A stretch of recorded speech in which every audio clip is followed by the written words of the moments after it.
শুভেচ্ছা। আন্তর্জাতিক গণমাধ্যমগুলোর যুদ্ধ ও ভূ রাজনীতি বিশ্লেষকরা তাদের লেখার দারুণ সব সুযোগ পেয়ে চলেছেন। BBC, Guardian, the Economist, CBC, Herald Tribune, New York Times, Al জাজিরার নিত্য নতুন বিশ্লেষণ চমকে দিচ্ছে পুরো পৃথিবীকে। বলা হচ্ছে, যখন ডোনাল্ড ট্রাম্প বেইজিং থেকে খালি হাতে ফিরছেন, ঠিক তখনই ক্রেমলিনের অধিপতি ভ্লাদিমির পুতিন বেইজিংয়ে শি জিনপিংয়ের সাথে আলিঙ্গন করার দিন তারিখ ঠিক করছেন। এর মানে কি? পৃথিবী কি আরেকটি শীতল যুদ্ধের দিকে ধাবিত হচ্ছে? পুতিন বলছেন, চীন রাশিয়ার সম্পর্ক এখন পৃথিবীর এক স্থিতিশীল শক্তি। কেন এই দুই পরাশক্তিকে আজ এক হতে হলো, বা এক হচ্ছে, বা তারা এক হবার সুযোগই বা পেল? আবার কেন পশ্চিমা বিশ্ব আজ এই জুটিকে নিয়ে শঙ্কিত? আজ আমরা ব্যবচ্ছেদ করব এই নতুন শক্তির সমীকরণকে।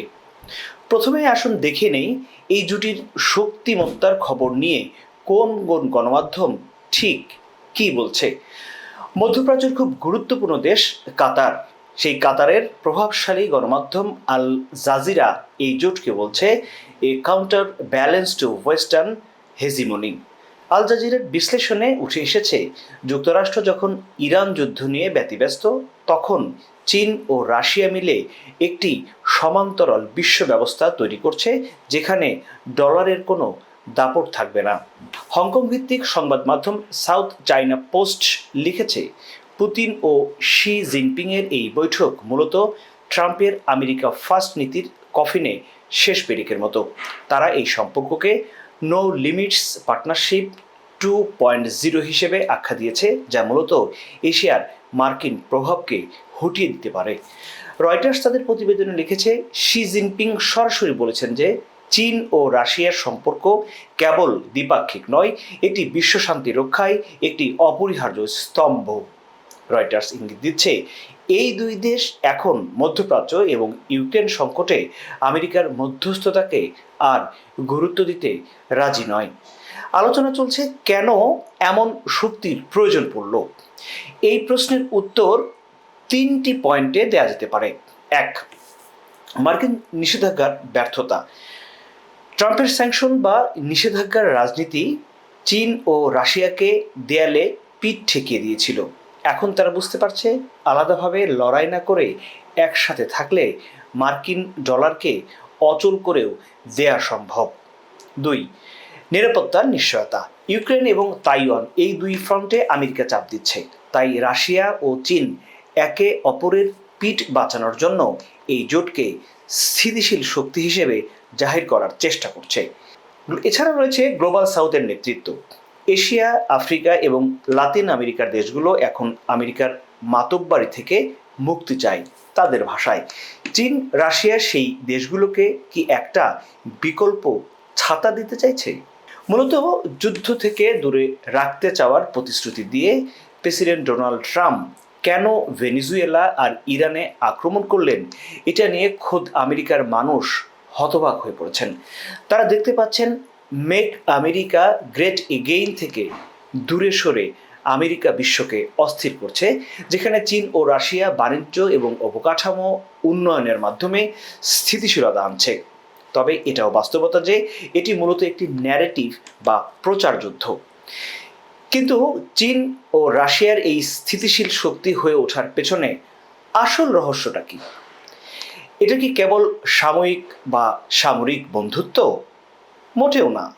এর আসল শক্তি বলা হচ্ছে সম্ভবত লুকিয়ে আছে অর্থনীতি এবং ব্যবসা বাণিজ্যে, এবং তার প্রথম ইন্টেনশন হচ্ছে ডলার মুক্ত বাণিজ্য ব্যবস্থা।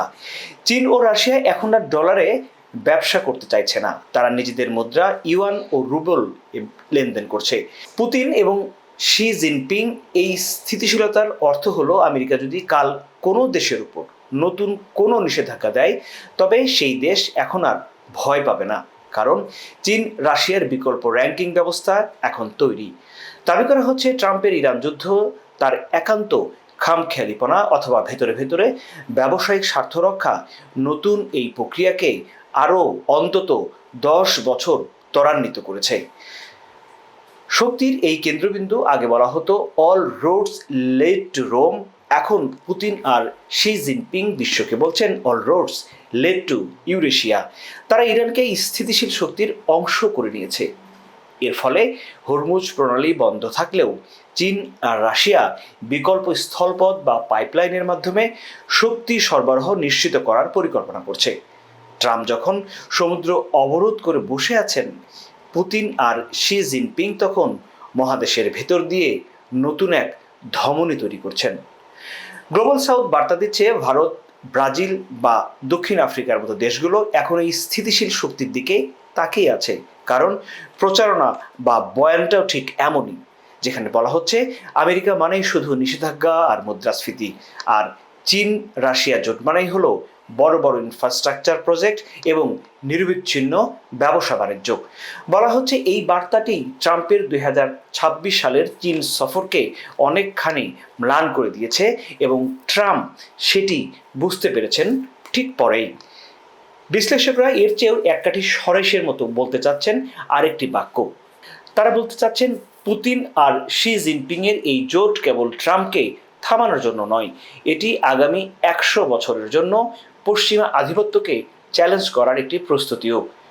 ট্রাম্প বেইজিংয়ে গিয়ে বীজ নিয়ে এসেছেন হোয়াইট হাউসে লাগানোর জন্য, কিন্তু পুতিন আর শি জিনপিং সেই বেইজিংয়ের মাটিতেই সম্ভবত এমন এক বিষবৃক্ষ রোপণ করেছেন যার ফলে মার্কিন ডলারের ছায়া বিশ্ব বাজার থেকে সরেও যেতে পারে। এখন দেখার বিষয়, এখনও এই বিশ্বের 1 নম্বর পরাশক্তি মার্কিন যুক্তরাষ্ট্র এই নতুন শক্তি আর নিজেদের স্থিতিশীলতার শক্তি বলছেন যারা, সেটাকে কিভাবে মোকাবেলা করে। এই অস্থিরতা কি পৃথিবীকে নতুন করে এক ভারসাম্য তৈরিতে সাহায্য করবে, নাকি তৃতীয় বিশ্বযুদ্ধকে কাছে টেনে নিয়ে আসবে? তার দিকেই নজর রাখছে ভূ রাজনীতির নতুন শক্তিগুলো। ভালো থাকবেন সবাই।